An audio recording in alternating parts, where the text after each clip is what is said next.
Hi, I'm David Furnish. On this edition of Spectacle, it's Elvis Costello in conversation with President Bill Clinton as you've never seen or heard him before.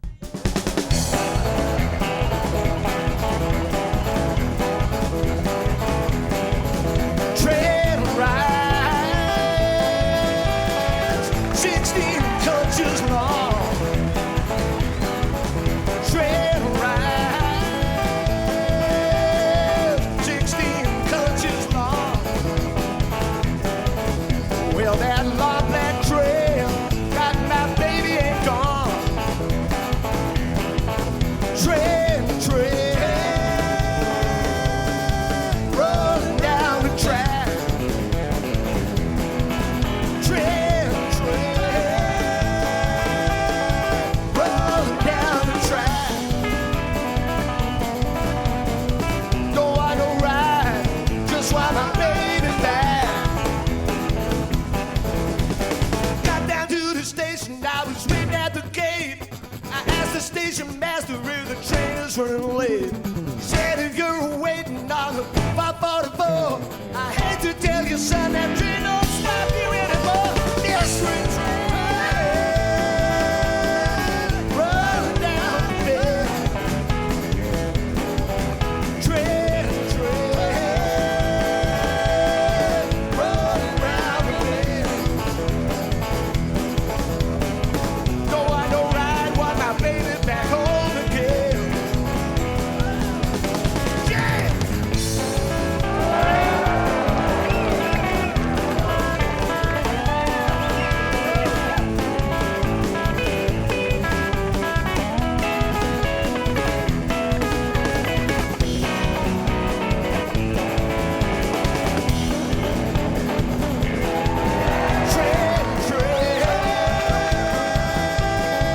Rolling down the track.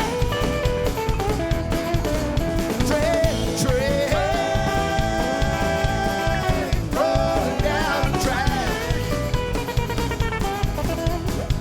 Don't want no ride, just want my baby, just want my baby, just want my baby back.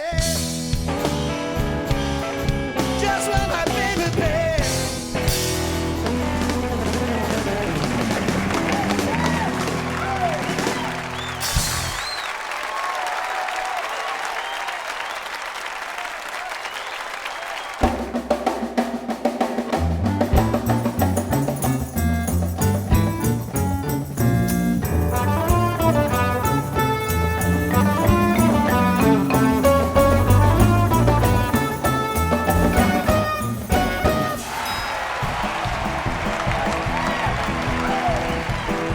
The great state of Arkansas has brought us many famous musical sons.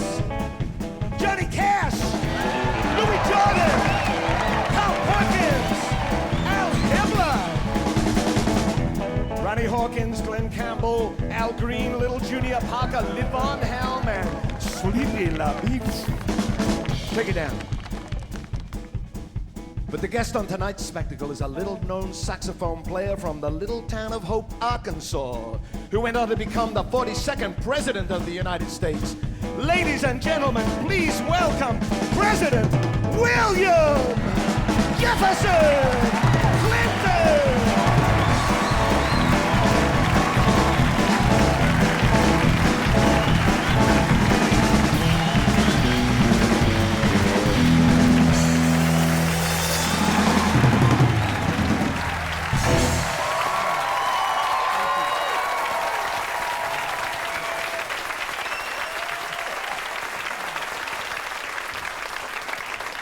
People always comment on your resemblance to a rock and roll star, so we thought we'd play you on like a rock and roll star. So I loved it. Well, It's the closest I ever got. Oh, I don't know about that.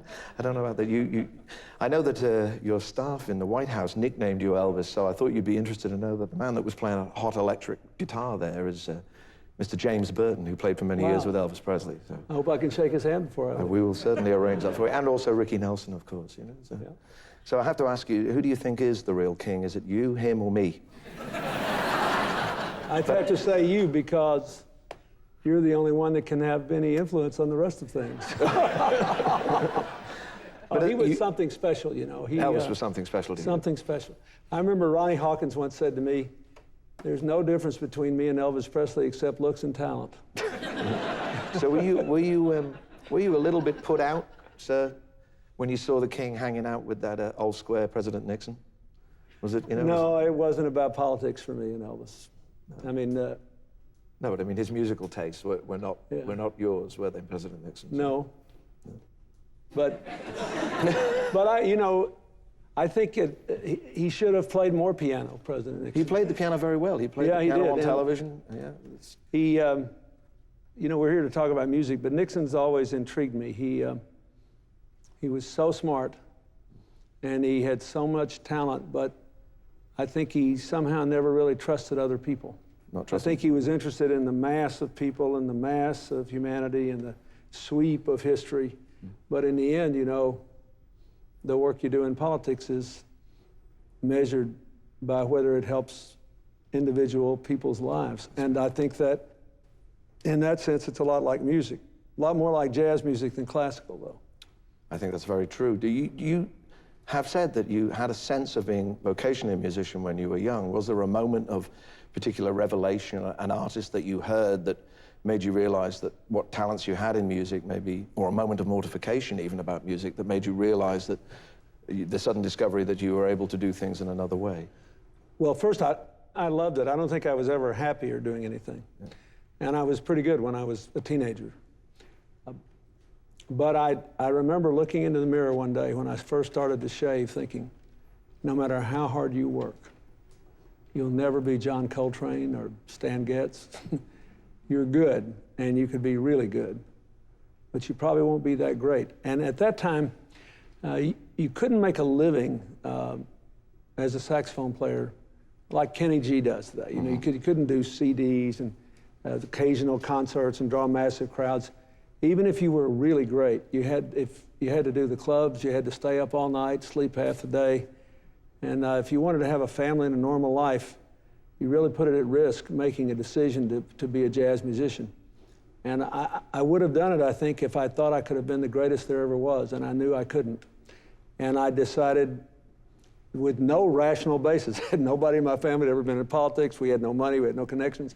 I said, I'm good at this because I get people and I like the work, and I'm going to try to do this. And did you feel that when you first spoke in public and were persuasive that maybe some of the elements of timing, cadence, and being able to command a room even, but there's some of the things that you need as a musician? Absolutely. But when you play to one person as if you were playing to a million, or if you're playing to a million, you play as if you were playing to one.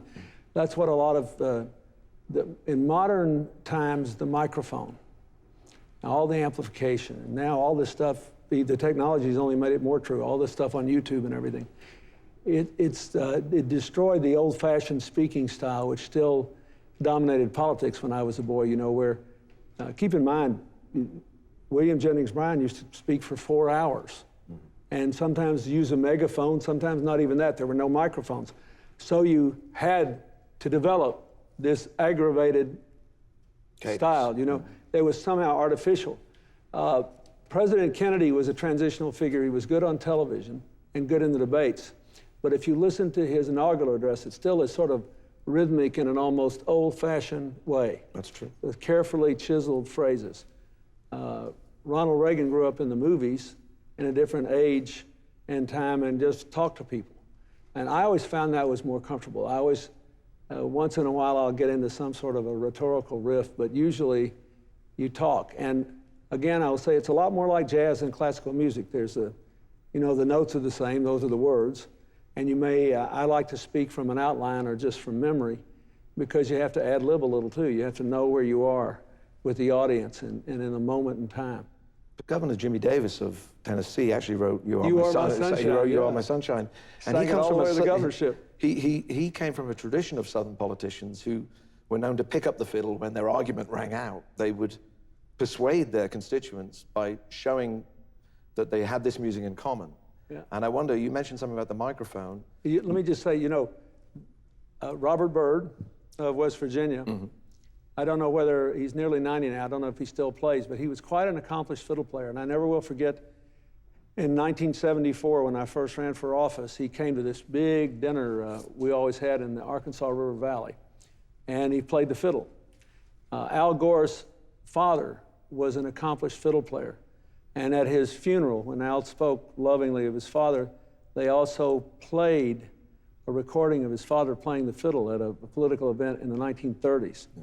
And of course, Jimmy Davis became the toast of Louisiana because of what he did. So it was a big deal. I never really did that until I always played in private moments or just with musicians I knew until 1992 when I wound up going on the Arsenio Hall show. We met first at the time of the Katrina catastrophe at one of the benefit events. Yeah. And you've written in your book about how important New Orleans was to you growing up, going to the city first and hearing jazz for the first time. And obviously so much was visited on the city that there was maybe, among some people at least, a basic misunderstanding of what New Orleans had given to American culture. And there were elements of the society from which that music sprang that couldn't be allowed to scatter. Well, I think most Americans didn't think about it one way or the other till it happened. But there was an enormous outpouring afterward. You know, The Edge did a lot of work to try to get money back with, I think, Gibson Guitar, one of the big music. They did very good work. Yeah, to get money. Music Rising. Yeah, Music Rising, to get the funds to get the musicians back in business. And I helped him, and there's been an effort on the part of Save the Music to get the music back in the schools. But we're still too slow in building the housing back. I think most of the tourism's back, the hotels are open, so the French Quarter seems to be in good order. I was down there not very long ago having a meeting of my global initiative just for university students. And so I think most of the musicians are back, but it's important to give all those people a chance to come back there, and we got to finish the housing to do that.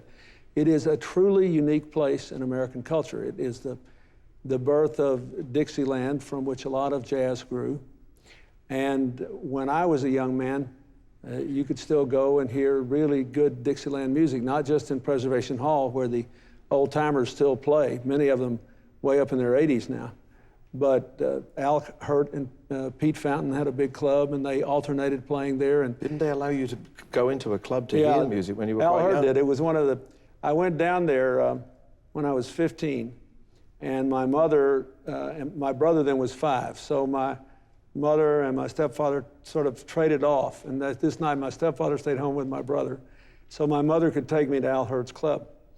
And when I got there, they said, "You're not old enough to get in." And I said, "Look, I don't want anything to drink. I just want to hear him play." And it's the only reason I came down here. So he said, "Well, he's around the corner. If he'll let you in, you can come." And I went around the corner, and Al Hurt was sitting there reading a newspaper in the first Bentley I ever laid my eyes on. Oh my God, it was a beautiful car. And it was as big as our house, you know. And so I knocked it on the window, and he rolled the window down. There was this impertinent kid, and I said, "I came all the way here to hear you play. They won't let me in. I'm not 18. Please let me go in." So he was so nice. He got out, he took Mother and me in, put us in the table right in front of the stage, and got me a Coke. And I got to sit through 2 sets. And I've never forgotten, I never saw him again until 1983, when Hillary and I went to the Kentucky Derby. And it was Governor John Y. Brown's last year as governor. He had started the Kentucky Fried Chicken thing. And he fed everybody breakfast, brunch, 10,000 people. And he said, "This is my last year. I want to give you a gift. And this is the best I can do." We were on this big stage. And Al Hurt came up alone with his trumpet and played my old Kentucky home right into the state capitol. You have to visualize it with all these houses around it. And it echoed forever. 10,000 people were weeping. The guy was a genius. He's great. They've got a statue up to him in New Orleans now. Being as you did grow up in the rock and roll era, it's really just a crazy thought that came into my mind. Did you have to learn, you must have known rock and roll dances and you listened to jazz. We went to the Y every weekend when I was a kid. Did you have to learn ballroom dancing for state banquet occasions? Or was that something a talent that you already had? I'm almost embarrassed to say that against my will, when I was a 12-year-old boy, my mother made me go to a dancing class. Rosemarie Stein's dancing class in Hot Springs, Arkansas. And so I sort of learned, but I never did. I'm still not very good at waltzes. I did my best. My daughter, however, is a skilled dancer, and the Austrian ambassador once volunteered to put together a proper Viennese waltz evening at the White House.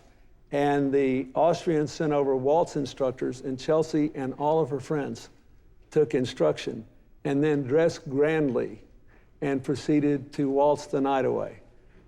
I enjoyed watching. I wasn't very good at it. You never sort of decided to try and introduce a little jiving or no, well, Hillary and I, we danced at everything. You know, after every state dinner, there's always entertainment in the East Room of the White House. And then in the great sort of marble foyer, either the Marine dance band or the Air Force or the Navy, they all had them, would come and play. And you could stay and visit and dance. And Hillary and I always stayed and danced a couple of times there. And then we had several dances at the White House. We liked to dance a lot. There are probably some world leaders that wouldn't have cut too much of a good rug, I think, you know, trying to join in with you there. Well, I think some of them were always worried about their potatoes. image, but since mine was always under assault, I figured I might as well have a good time.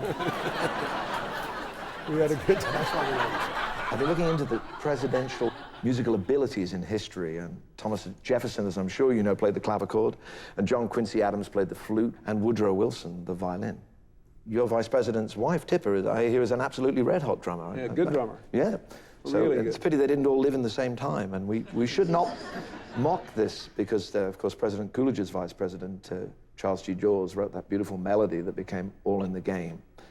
So have you been holding out on us? Is there a folio of songs in a drawer somewhere that you wrote in your youth, or a saxophone concerto? There's no hidden works that you were going to spring on us? No, but I still play a little. You have a wonderful collection of saxophones. I do. I have saxophones from all over the world. Most of them are in my presidential library. They were given to me by, I have Chinese saxophones, Japanese saxophones. I have, my main saxophone now is a 1935 Selmer cigar cutter. I own a 1915 Busher soprano saxophone. I have a 1920 C Melody saxophone, which is not playable now. And in the last few years, I've come into possession, thanks to a great friend of mine from Florida, of a tenor saxophone made by Adolph Sax himself in 1861. From the very beginning. Yes, 13 years after the first saxophone was made. And a soprano saxophone, Sax made in 1869. And they play like a dream. And do you keep them in, I mean, with your schedule, it must be impossible for you to be attending to them personally. Do you have somebody to attend to them? No. Do you have a sax roadie? No. I just have a little music room in my house in Chappaqua. I keep the ones I have there. Yourself, yeah. And if I use the old ones, I take very good care of them. I clean them up when I finish. And you still enjoy to handle them in that way. I think that is something that musicians never really leaves them, the feeling of an instrument in their hand. And when somebody who shares your instrument, they show you something, and it's the small details of it. And you want to take care of it yourself. You know, you can't, if you play an instrument, you can't, at least you couldn't imagine someone else taking care of it. It's part of playing it. That's great to hear.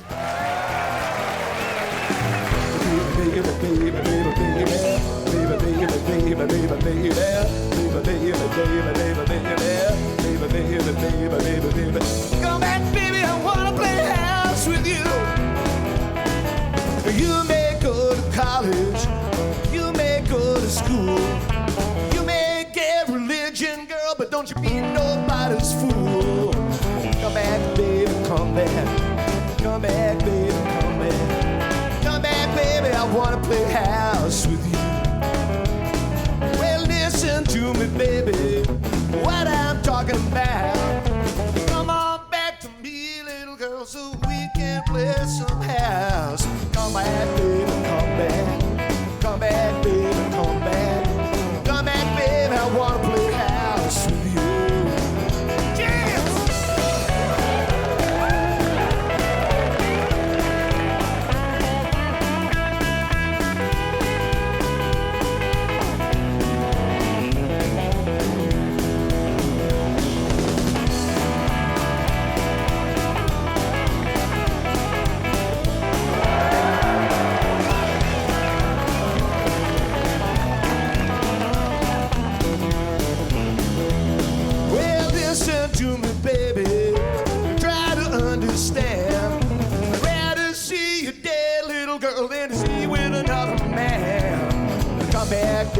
come back. Come back, baby, come back. Come back, baby, I wanna play house with you.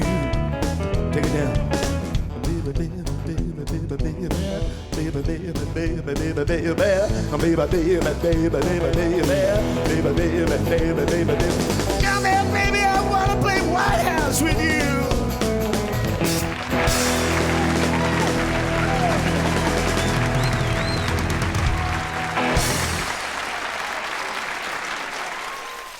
There's a serious question I'd like to ask you about music and high office, because the president obviously faces life and death decisions. You have to make these decisions which would trouble any man, and the president is a man. And For the time being. well,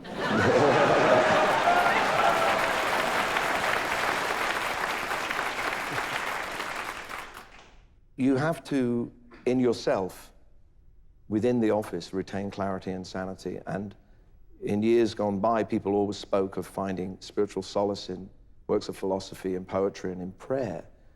And not just exclusively because you play an instrument yourself, but I wondered if there were any occasions where you felt, after one of these most difficult decisions, that there was any place for music in preserving spiritual solace.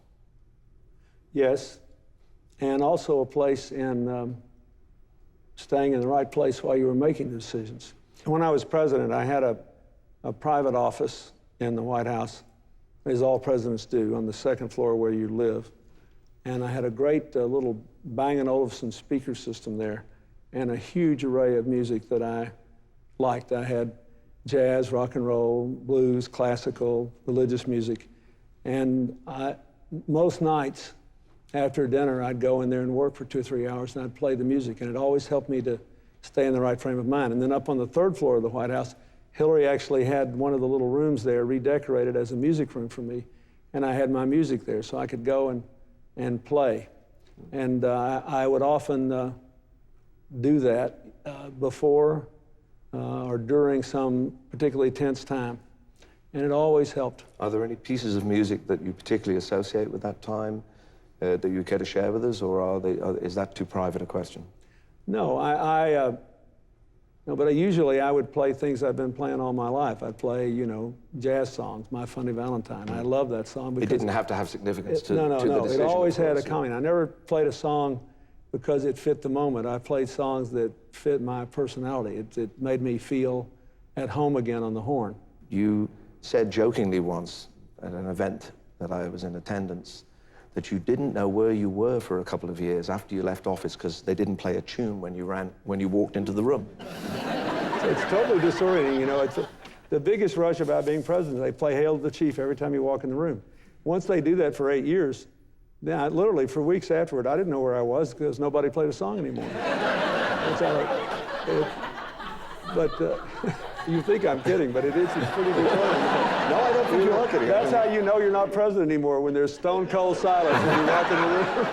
Well, is there a tune that you would like to represent you now? And would it have a different character to Hail to the Chief? Would it be in some way nostalgic? Would it be, you know, like a funky beat? And so we're really coming for the future now? Would you? Well, I like Don't Stop Thinking About Tomorrow, which is my campaign song, you know. And that's still close to home. And Fleetwood Mac got back together in 2000, right before I left office, and played a concert on the South Lawn of the White House for me and my staff. I really appreciated that. But I like songs that, along that line, I love Steve Goodman's City of New Orleans. Steve Goodman and Hillary went to the same high school, and as you know, he died tragically young. And then Arlo Guthrie and later Willie Nelson made it a hit, but it has a particular resonance in my life because of some personal stories. I like those songs because they, from a political and sort of uplifting point of view, they remind me of the best. My favorite love song, I think, is Stevie Wonder's For Once in My Life. Well, that's my favorite civil rights song, and the most underappreciated song of the whole civil rights era. The best recording of which was, I think, by Nina Simone, is I Wish I Knew How It Would Feel to Be Free. Yeah, that's a really wonderful recording. I wondered about the flight of musicians. We spoke about, you spoke again about New Orleans, and often musicians have to travel very far from home.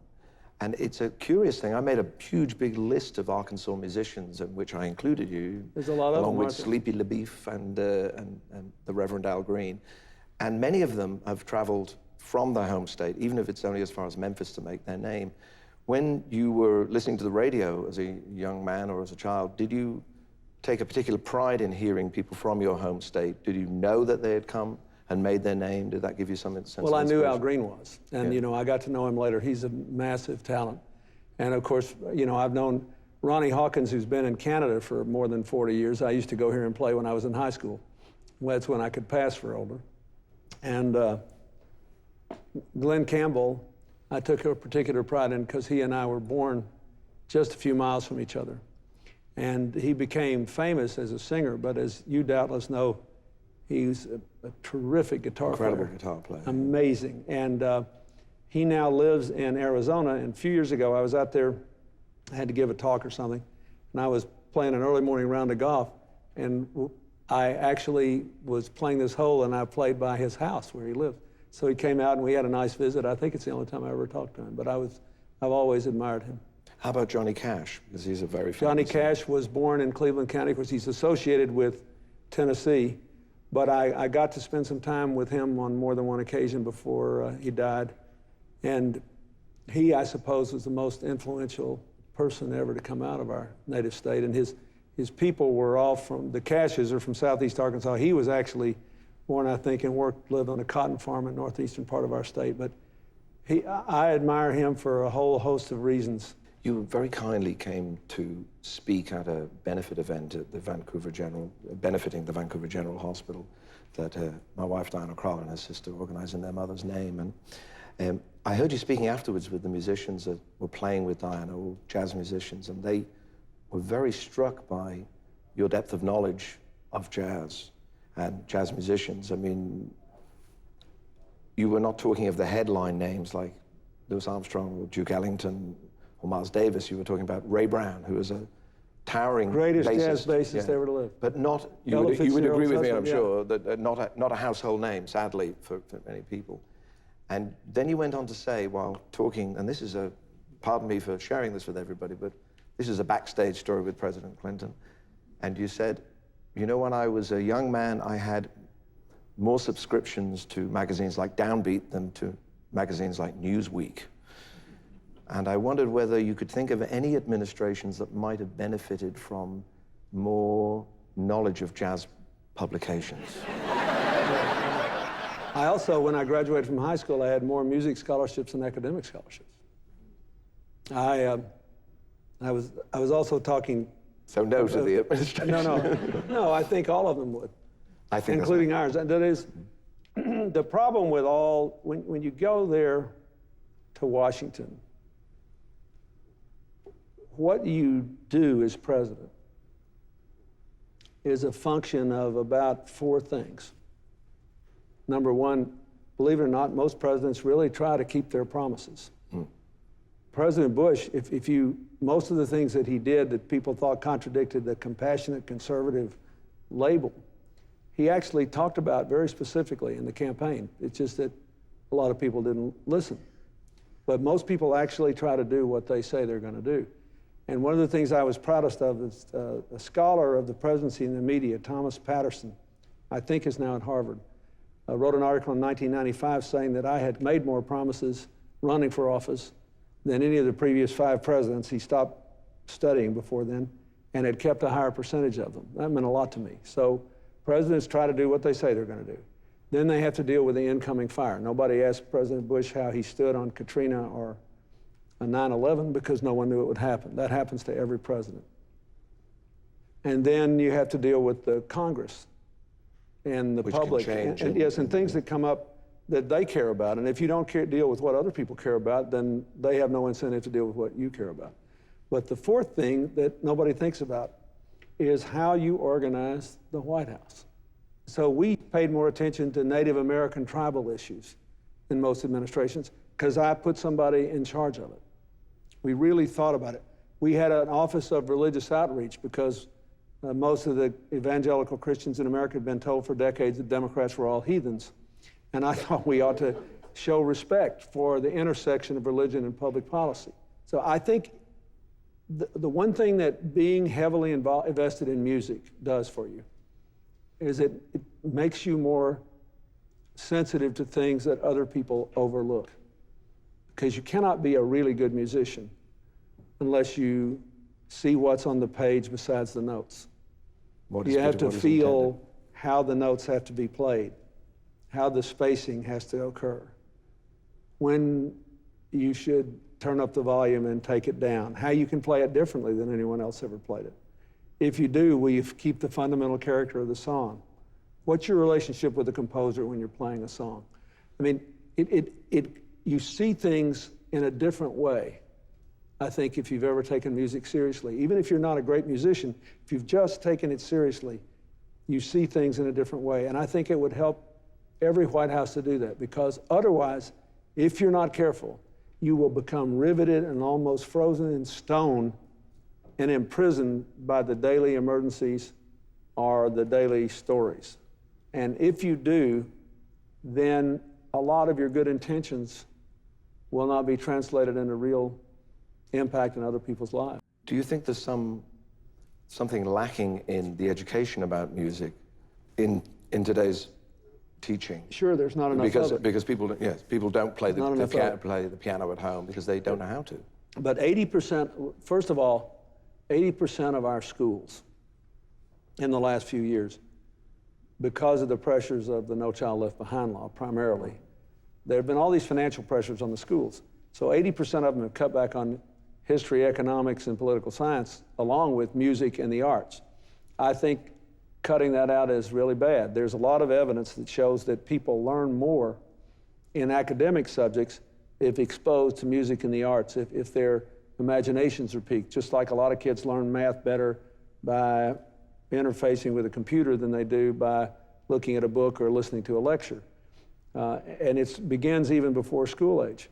I remember when I was president, the then governor of Georgia, Zell Miller, had the state send out a CD of music to every parent of a newborn in the state, because there was significant evidence that early exposure to music contributed to the long-term development of a child's imagination.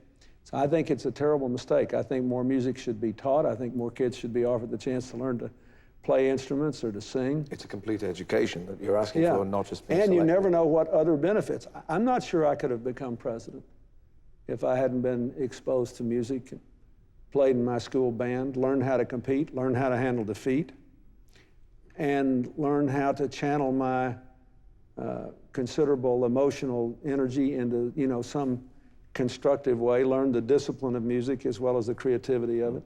I think it had a huge impact on the whole rest of my life. You're somebody who grew up in a state that was central to the civil rights struggle, Arkansas. You were galvanized by the words of JFK, by Dr. King. You were a Rhodes Scholar at Oxford at the time of the anti-Vietnam demonstrations of '68 in London. And you must have seen a huge cultural change. It's a long question, but do you feel there are songs that are overlooked? You mentioned one in particular by Nina Simone. There are songs that have particular resonance to you in having actually influenced your personal feelings in that time. You mentioned all the civil rights songs, but let's talk about, personal things. The 50s to me were all about, when I was a kid, a little kid, 5, 6 years old, I used to sit in front of this old Victrola and play my mother's old 78 RPM albums, the big bands, the Dorsey Brothers, Benny Goodman, all those big bands. But the 50s to me were all about Elvis Presley. Where we began. Yeah, and it's funny, Don't Be Cruel, which was on the flip side of Hound Dog, is the only time I think there was ever a record where both sides were #1. I liked it for a totally different reason. It was about the guy telling the girl not to be mean to him and take him back, but it had an impact on me. It made me think about all the times people are mindlessly mean to each other. It had nothing to do with politics. The 60s were about the Beatles and the Rolling Stones to me. In my life had a big impact on me. So that's you Yeah, carry and that I with think you. it's because I'm a Southerner, and memory is always, you know, it's caused us a lot of trouble, us Southerners, our memories. But I loved in my life. In the 70s, I actually began the decade with my last few months at England, and I was there when the Beatles broke up. It's hard to remember, you know, it's 38 years ago. Then I began to just sort of listen to it all. But after I got into law school and got into politics, my relationship with music became more tenuous until my daughter told me I was a dummy when it came to rap and hip hop, and I had to listen before I criticized it, because there were a lot of really smart people doing it. And several years ago for my birthday, she gave me 6 albums. She started all the way back with NWA in the 80s and came all the way up. She said, listen to all this, and I'm going to give you a test to see if you learned it. And did you pass, sir? Did you pass? I'm not sure I passed, but I got it. I got what they were doing, and I got how smart a lot of those people are and why it is a unique art form. I'd still rather listen to Ray Charles, but I get it.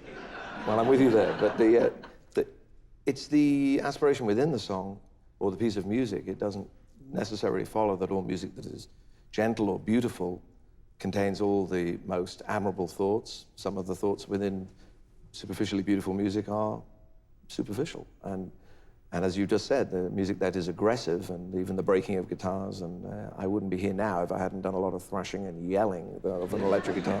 But you know, there's the same thing you see in jazz too. I mean, Coltrane's ballads are, his albums are some of the most beautiful jazz music ever recorded. But he also was out there because he was a genius. All of those players, Albert Eric Island, Dolphy, yeah, Ornette Coleman, all those guys. You were aware of those records. You've listened to Eric Yeah. When I Dolphy was in high school, I and- started trying to, you know, and I always made it. I said, you know, I don't want to do that, but I sure would like to understand it. These guys are really smart. They're And so trying you to tell me listened something. until you were within that Yeah, music. You I felt tried yourself to really within that get music. what they were trying to do. I have to obviously say something that I feel strongly about. The global initiative is something that I feel that you extend with all of these efforts. It's obviously joining together a lot of very experienced people to work together to fly against the trend of negativity. Do you think there's any way in which music has a part to play in these efforts? Oh, yeah. In many ways, we mentioned one already, but part of the global initiative, I guess for your listeners, we should say I gather these people every year at the opening of the UN, so we can get political leaders there when it's convenient to them. But most of the people who come are business people, philanthropists, members of non-governmental organizations, not just in the United States, but all around the world, who are trying to ask, how can I solve a public issue as a private citizen? How can we work together to spend our time, our money, our skills in a more effective way? And it is, in that way, a lot like jazz, isn't it? I mean, we kind of made this up. We started, I thought people were tired of going to meetings and hearing speeches and having discussions and never being asked to do anything. So that's what we do now. We ask people to do things. And in music, it's like everybody has a part to play. If you're in the band, you may not have the solo, but they wouldn't have the music without you. And so that's what we try to do. We try to get everybody involved. And we did, the Music Rising project you mentioned has benefited from the global initiative. I've worked on Save the Music a lot. I think there are places all over the world where if we could get more music involved, more kids, you know, one of the things I've tried to do is to develop an understanding and appreciation of rising musicians, both in their native music and in jazz. I think my favorite singer in the world today is from Bahia in Brazil, Virginia Rodriguez. I think the greatest living jazz saxophone player is Igor Butman from Russia, who came all the way back and played at my 60th birthday party. He is a stunning, stunning talent. If you look at this, we should be trying to make sure that all these countries we're trying to help, part of what we try to do lifts up their music as a part of their character and it fulfills the spirit. I don't think that Mandela would tell you that a great deal of the endurance of the South Africans through all the long years of apartheid was rooted in their unbelievable songs, which have in some ways the most haunting, breathtaking quality as people sing them, you know. And how do these people find a way to be happy in the face of all their difficulties? You see it on every continent. So I think that it should be a bigger part of it. There are obviously only so many things to sing about. That you lost something, that you want something, that you need something, that you believe in something, and language separates it, music puts it together. And this will bring us closer. It's not an idealistic idea. It's not a utopian idea that we can speak to one another, but there's a lot of things standing between us, the fear of just the difference of a language or a difference of a culture from which the music springs. But if you listen to these songs, if you listen to the African songs, the Latin American songs from any continent, they're all about love and loss, and they, in some way, every single one of them that amounts to anything, affirms our common humanity. And they say the same things as you'll find in Carter family songs or Hank Williams songs. They good common country experiences. I love country music too. We haven't talked about that, but when I was a boy, I played in a jazz trio with a guy named Randy Goodrum. You may know, he's made quite a career as a songwriter, but his first Grammy when he was, I don't know, 29 years old, was a song that a Canadian singer named Anne Murray made famous called You Needed Me. But if you think about the title of the song, if you know the words to the song, that's what people want. They want to love and be loved, and they want to be needed. I mean, why do people come to this global initiative and give money they otherwise could spend on another car? Because they realize that in the end, we find meaning in our lives in no small measure in relationship to other people. That's why music works. Otherwise, if we were all walled off, music would have no appeal to anybody. I mean, why can, and yet you don't even have to speak the language. I listen to a lot of music now where I don't have a clue what they're saying, but I get it. The sound of the voice affects you. You get it, you get it, and you have, it just, the most important thing you said today for me as someone who worries about the impact of what I do on other people is that we made a big mistake letting music go downhill in our exposing our children to it, teaching them to play it, teaching them to enjoy it. Not everybody has to be the star. This is not primarily a spectator sport, music. It should be something that everybody's involved in. And somebody has to play the tuba in the background. It's maybe a few amount of notes, but the orchestra cannot exist without it. I always admired, you know, I was a drum major in high school, and the guys that could carry the tuba through a long parade and never chip a tooth, never miss a note. I always admired those guys. Well, sir, thank you very much for your time. I know how valuable it is, and it's a really remarkable experience.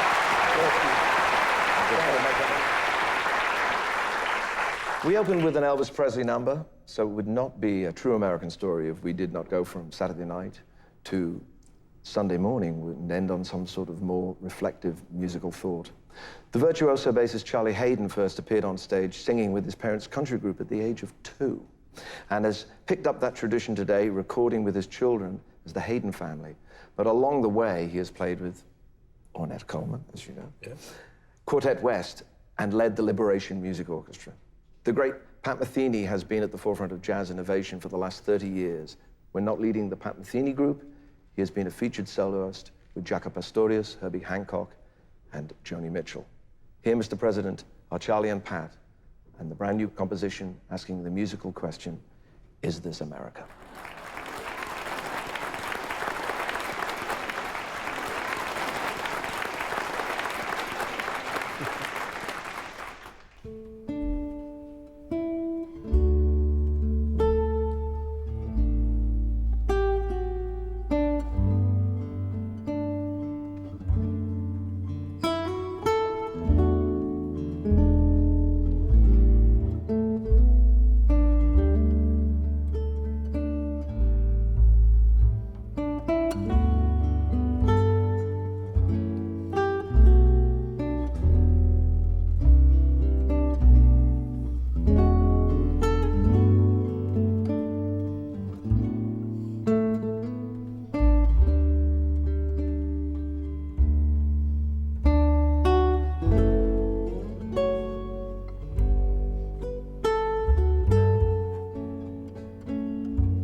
Thank you.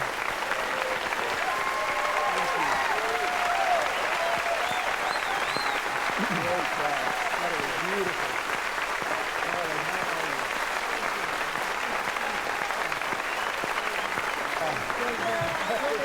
God bless you. Thank you. How are you? Thank you for coming.